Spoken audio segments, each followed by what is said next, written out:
I regret that I got injured by a guy that couldn't wrestle and has no business of being in a Hall of Fame. You know, he should be in the Hall of Shame. Bret comes across like a whiner. I really don't care anymore about Bret. I could care less.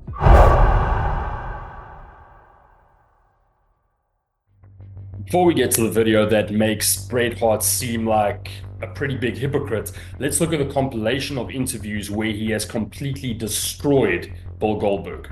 The point I was going to make about Bill was that I called Bill when he hurt his arm, which was a serious injury. I never heard from Bill Goldberg once the whole time I was injured. He ended my career. He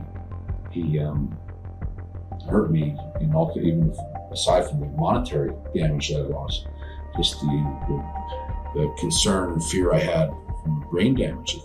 I couldn't remember anything. I'm happy to say that I think I'm pretty much, most of it's all back to normal, I think now, or at least I hope it is. But he definitely positively for sure ended my career. It's always been a bit of a sore spot. It makes me kind of mad that Bittersweet. Some guys flying all the way over to Saudi Arabia and making $3 million in a match, and the same guy is the guy that kicked me in the head. Never thought of, thinking about me or what he cost me and my family, and what he did to me, and the kick that I got from Bill Goldberg was a really dangerous kick to give somebody. And I don't think he ever showed any remorse, or frankly, I don't think he gave a shit. Bill Goldberg, who kicked me in the head, never even thought about it. 8 months later, went over to Saudi Arabia, got paid $3 million for a 5 minutes wrestling match, and put all that money in his pocket, but never once thought about costing me $16 million when he kicked me in the head. I wish that Bill Goldberg had never kicked me in the head as hard as he could. I don't know how you give a guy a Hall of Fame thing for hurting as many wrestlers that Bill Goldberg hurt, and without consequence. I mean, he usually got a pat on the back and told how good a job he did out there when you were scraping the wrestler that worked with him off the mat. And so I feel bad sometimes that when Bill Goldberg kicked me in the head, honest to God, I lost about $16 million in like 1 second. Guys like Goldberg that can kick somebody and ruin his career in 2 seconds, and then get inducted in the Hall of Fame and paraded around like he's a great wrestler. I don't know, he wasn't that great of a wrestler to me. He was a great guy, and I have nothing but respect for Bill, but he really fucked up my whole life. And there's no room for that in wrestling. Now, concussions in professional wrestling is a pretty common occurrence, but it does get taken a lot more seriously these days than it did back in the day. But I mean, even the Undertaker suffered a severe concussion at the hands of Brock Lesnar, where the Undertaker stated he couldn't even remember the match, but he doesn't carry on and whine about Brock Lesnar. So I got concussed somewhere in the first 5, maybe 10 minutes of that match. I've watched it back. My last memory of that day happened around 2 o'clock in the afternoon. To this day, my last memory is at 2 o'clock. Michelle had come backstage to check on me, to see me, and I told her, because I didn't know until like 30 minutes before that we were going to break the streak. I got to the building that day thinking I was going over. So I just got the news that we're going to break the streak tonight. And I remember telling her, and the next thing that I remember, I'm in the hospital. Many wrestlers have sustained very serious injuries, including Stone Cold Steve Austin, who actually had his neck broken by none other than Bret's brother, Owen Hart. And during an interview back in the day, he also stated that he wasn't going to carry on about it, and it's part of wrestling, which is pretty dangerous and can be pretty dangerous if you don't know what you're doing. And he made mention that he's not going to whine about it like Bret Hart. What did he do? It dropped me flat on my head. As opposed to? Well, usually, you suffer a little jolt out of that, but not anything like I did. and lay there in front of 20,000 people, not being able to move an arm or a leg, I'm still pissed off about it, to this day. Didn't he come up with a T-shirt also that said?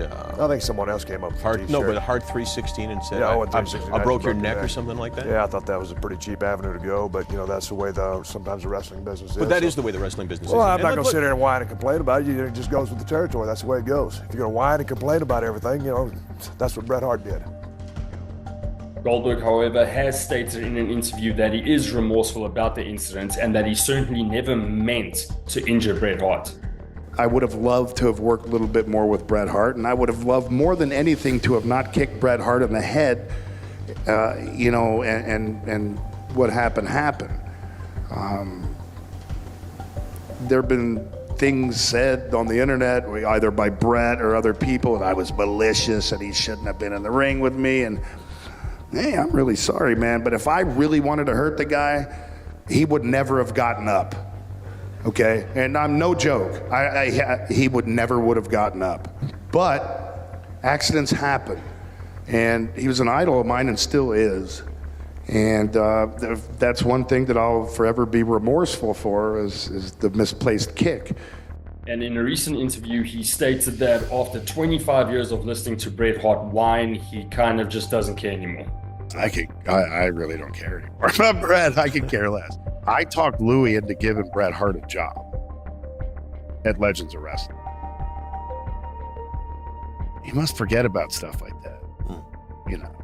You must forget about the conversations we had back then. As of late, because of the things coming out of his mouth, I don't really know that I would be talking to him if I saw him. But hey, man, I'm 57 years old. I don't need to prove anything to Bret Hart or to any other human being. The fact is, it was a mistake. I was extremely green in the business, and anybody who knows me knows that if I didn't intend to hurt him, then it was an accident. Now, the interview that I was talking about at the beginning of this video happened a short while after the concussion that he sustained at the hands of Bill Goldberg. And during the interview, he states that, accidents happen in wrestling and, it's kind of part and parcel of it, and that he certainly holds no animosity towards Goldberg whatsoever, which to me is pretty hypocritical, with regards to all the interviews which has happened since this interview took place. How about Stone Cold Steve Austin, who was very critical of your brother because your brother was in the ring with him and in fact was executing a move when Stone Cold broke his neck. And Stone Cold Austin, even on this show, was very critical of your brother. Well, yeah, and I've never got any kind of comment, or I've never got a phone call from Steve, and I'm not sure where he sits with it. It is one thing to be injured in the ring in a wrestling match. I mean, it happens. I mean, I got a concussion from Bill Goldberg, and I certainly don't have any animosity towards him. And now, when all is said and done, Bret Hart is a legend in the WWE. However, it just seems like he's doing more damage to his legacy than anything else with his constant whining. I don't think that Shawn Michaels is sorry for a lot of that kind of behavior. Kevin Nash was a great wrestler and a good guy. But I don't think he can be that proud of that association. It was a cancerous environment in the dressing room with those guys, and they certainly did more negative than positive harm to the business. Scott Hall, all you have to do is look at him. He's a train wreck. But in any case, let me know what you guys think in the comments. And if it's your first time on this channel, welcome. And if you enjoyed this video, please like and subscribe, and check out some of the other videos that I have on this channel.